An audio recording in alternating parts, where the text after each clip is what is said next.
May 2013 will be the 29th year that the state of Kansas will be celebrating May as Beef Month. We started this off and received this honor from Governor Sam Brownback by signing a proclamation declaring May as Beef Month here in the state of Kansas. Governor Brownback took time out of his schedule and came to Jarrett and Shauna Moyer's ranch near Emporia, Kansas for a ranch tour and proclamation signing. I think most farmers and ranchers recognize that the state of Kansas is very fortunate to have such a powerful livestock industry or beef cattle industry here in the state of Kansas, and it contributes significantly to our state's overall economy. The agriculture industry is the largest industry in our state, and the cattle industry is the largest segment of the ag industry. In 2011, the cattle industry contributed over $7 billion to our state's income through gross sales. We did this with 30,000 farms and ranches, and about 25% of all cattle that are fed in the U.S. are fed in Kansas. Kind of a source of pride for me personally, and I think for all farmers and ranchers. The Kansas Beef Council is continuing our promotional efforts here in the month of May, and we started that off by talking about nutrition.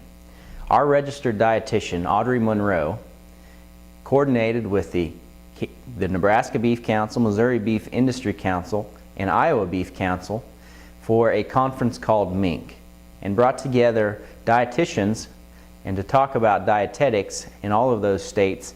This year it was held in Kansas City, Kansas, and the Checkoff brought in Dominic Alexander, a PhD researcher, to talk about nutrition epidemiology and to talk about current nutrition research.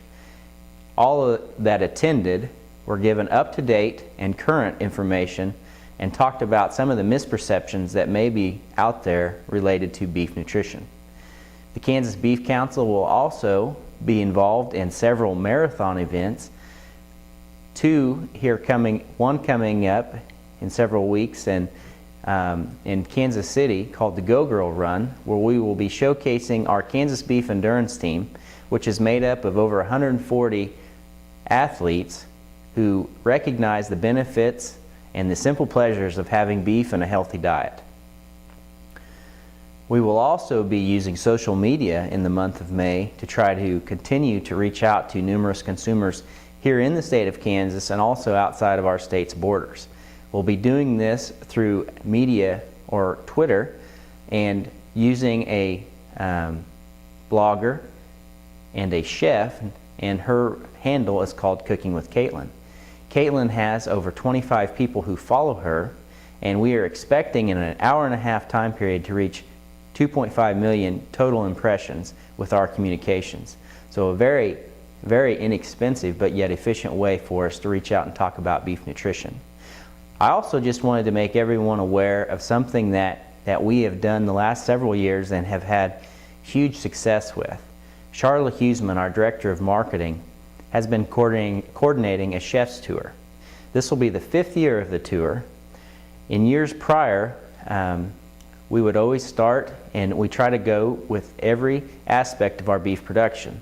So from seed stock to commercial cow-calf operations, stockers or backgrounders, all the way up into finishing and then ultimately processing. And we'll be doing the same here first part of June, starting in Wichita, traveling to Garden City on one day and then back to Wichita the next. I think we can all recognize the need to continue to educate people on how we raise beef, and the Kansas Beef Council has a lot of activities to try to showcase the good and the many benefits of our beef industry in the state of Kansas.